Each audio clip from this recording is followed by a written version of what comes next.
Hello, my name's Julian Raxworthy. I'm coming to you from Cape Town in South Africa. I want to talk today about a disaster that I was unfortunate enough, or really not unfortunate enough, but interested enough to see because I was in Brisbane at the time when the floods occurred on the 13th of January 2011. I wasn't right in the centre of the floods, but I was at the main epicenter of where everyone expected the damage to occur. The floods that happened in Brisbane that year were much less than the floods that occurred in 1973 and before that in 1898. But still they were large enough to really shock the city, particularly considering that up until that point there had been a heavy drought in Queensland.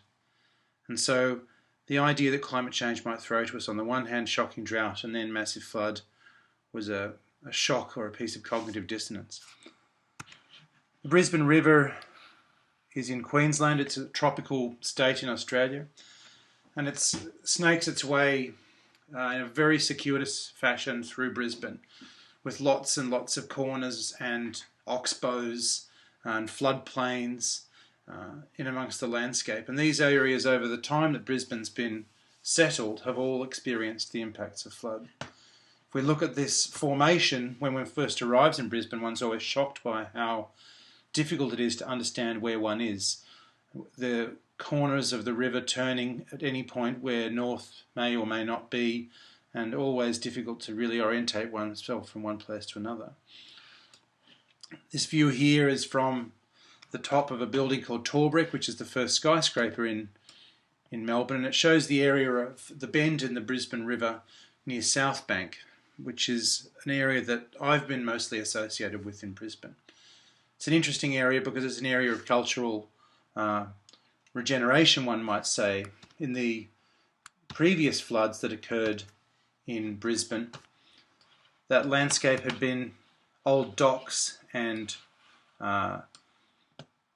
housing associated with industry, and the whole city was in fact based on the other side of the river after the impact of those first floods, because the city's initial settlement occurring at South Bank had been deemed very quickly to be dangerous, and so it had moved to the other side, and this South Bank side had been flooded and left to be a sort of industrial zone. Here we can see from 1898, we can see that the floods totally inundated this area of South Brisbane, and here is a picture, from 1893 that shows how high those floods were and how they came over the top of most of the warehousing. Similarly, if we go back to the 1973 floods, we see that those same heights are there, and we can start to see some of the infrastructure that was put along the side of the river as the city developed to try to compensate for the change between previous modes of transport and the car. So the development of South Bank really was something that brought a whole new life to the city of Brisbane, but in doing so, it also placed a large section of recreational life, even as it faced onto the river, right in the immediate threat of the floods.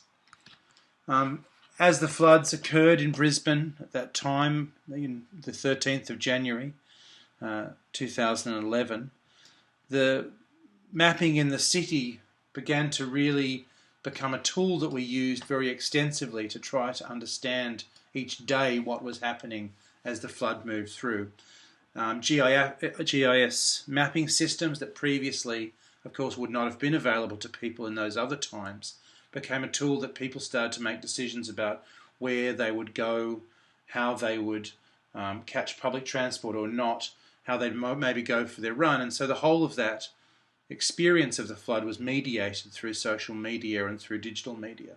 And this site, this Esri map here that was put together by Brisbane City Council, shows how all of the major pieces of stormwater infrastructure, not just the flood plains themselves, but also the banked up drains and other things that potentially might cause flooding, shows you how complex the flooding question really is in an urban catchment, where it's not simply about the flood itself, but also about other infrastructure that interfaces into the high tide zone of the flood.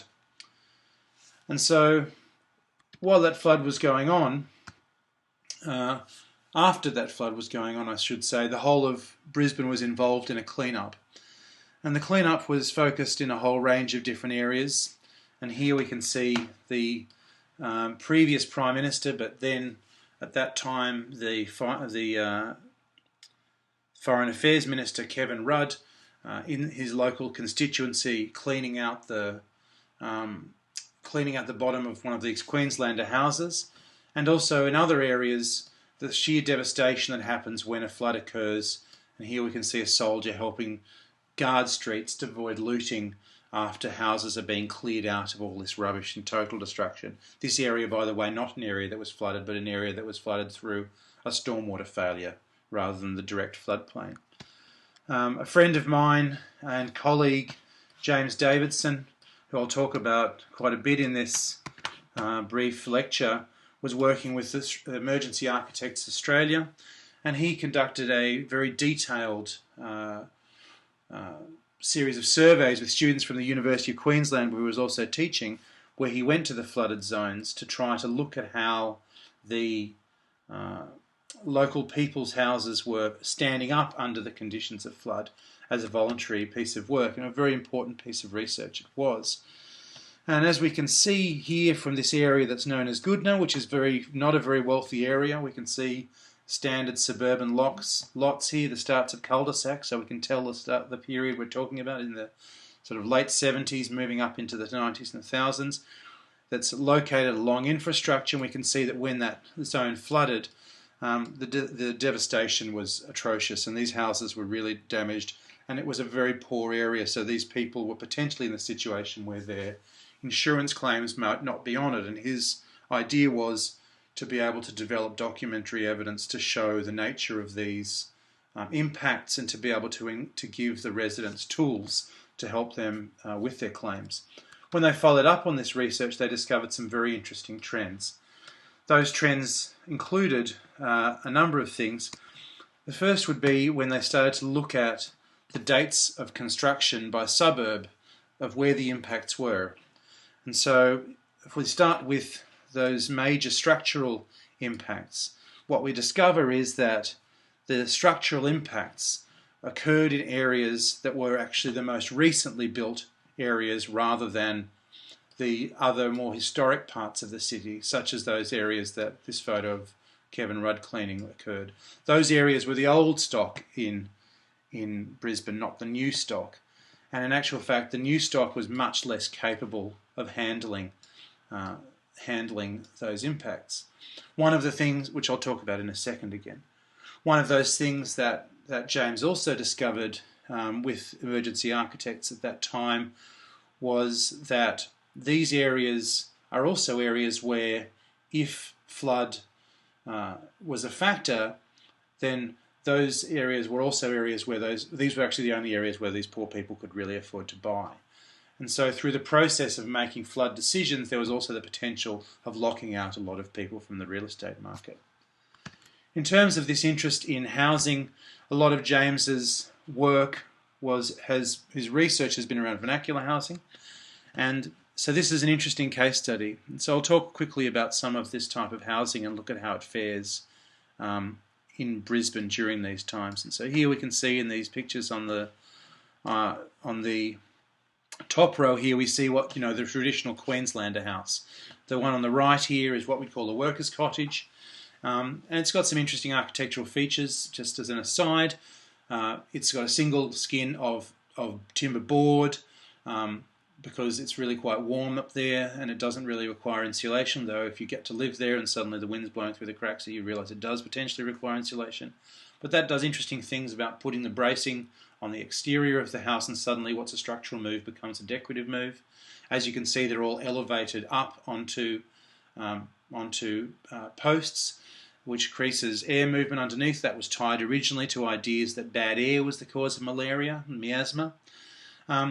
But nonetheless, there is, without this insulation layer and being made entirely of timber planks, what we see is, and when we compare it to these images below from the EAA work that James was involved with, we can see that the brick veneer house, where one had timber with with plasterboard, we can see that, and where the building is on ground, we can see that what's happened is that the water has flooded the whole lower level. It's got into the cavity in the walls. The walls, the plasterboard's expanded, and the whole of those walls have to be replaced. And they also have to be replaced because they get so saturated with water. There's real public health issues with having them. On the other hand, as we see with the Queenslanders, these buildings, because there's literally nothing to them apart from timber, they can simply be scraped out, hosed out, and repainted, and they're basically back to where they were. And many of these buildings, James and the crew found, had been flooded before. In research that I was doing at the Queensland Uni of Technology with a colleague, Chris Brisbane, and a group of students whose drawings you see here, we undertook mappings of what we called veranda urbanism. And to some extent, while this was seen as a kind of interest in the vernacular, in vernacular housing, we were also really interested in how this housing adapted to a range of different situations by being elevated. There's an expression which would not be polite to mention at this point, which involves the idea of one big dog and one small dog, which describes this model of housing where basically there is a new extension that's much larger placed on the back of an older building that's lifted off the ground. And this allows that housing typology to be able to accommodate both the sort of keep the existing qualities of the building and allow for a substantial and interesting addition on the back. There's arguments in local architecture scenes about how appropriate that is. This is a building of that type by Bud Brannigan. But James in his projects, and this is a project which I was the landscape architect on, in this project James worked with an existing client whose house had been flooded, and we can see here the devastation that occurred in that lower level. And James's strategy, I think, was a very interesting strategy, and that strategy was to say, if we want to build in these areas where flooding occurs, we want to accept that those real estate values are lower rather than excluding people from that area. Maybe what we should do is put in controls that allow them to still build there, but to build in such a way that they accept the idea that the flood is going to occur. This is something James has continued in his research to do through the Churchill Fellowship that he got in 2012. And so from the ground floor in this house, what James has done is that he's designed it so that all of the kitchen is made up in such a way that it can entirely be removed. There's a set of steps to the upper floor, and all of those things which would normally get destroyed potentially in a flood can be taken upstairs, and then that lower floor can be completely flooded, and all the materials are timbers that we know from the experience of looking at the Queenslanders can withstand those kind of treatments. And similarly with joinery that has, not too much hardware in it, surfaces like concrete that can easily be cleaned off, all of the electrics kept high up in the room, something which was also adopted in other parts of Brisbane. And so effectively these people are able to stay living in this relatively cheap area on the basis of the fact that they're occupying it. So the impact that flood occurs and puts on real estate prices allows them to buy in because they've got different typologies. The flood also, in terms of my own experience of it towards the end, was very interesting because on the final day when the flood hit Brisbane, we can see here what South Bank looks like, this old industrial area or this sort of shipping area in Brisbane. It's now sort of vaguely Miami-ish piece of urban landscape with a tropical feel. It has all these structures that are very well known for this arbour, which is a sort of expressionistic structure but nonetheless a useful structure in this area called South Bank. And on the day when the floods really hit, it was actually a beautiful day. While there'd been a destruction 100 kilometres up the river, we were waiting for that flood to come through, and as it came through, it just kept flooding and lifting up in this very quiet way. And it had major impacts, and here we can see that same arbour now flooded during those floods, and the fake beach that South Bank has here, we can see that fake beach has now joined the real river, and now obviously the beach is much more serious than it was before. One of the things though that was very interesting about that day was that we were told to keep off the roads, and because we were told to keep off the roads, the real reason for that was to suggest that the roads should be used for potentially emergency uses. And so if the freeways that ran along the river ended up being congested, then emergency vehicles wouldn't be able to get anywhere. So effectively everyone was told, don't go to work today. So everyone jumped on bikes, and it was a beautiful blue sky day, and we all rode around to the edges of the water in this weird sense of knowing these places but seeing them become strange and flooded and turning into a totally different sort of landscape through our sort of almost this recreational lens. In true Australian tradition, one part of town that was known as West End, which was actually being flooded from one of these stormwater pipe impacts rather than from direct flooding. While that area lost all of its power, nonetheless the Boundary Hotel nearby posted a sign on the street that said, as you can see here, flooded out at work, come in for a beer, we are open. And they brought in a generator, they set up a band, and a lot of the West End architecture literati ended up at the Boundary Hotel drinking.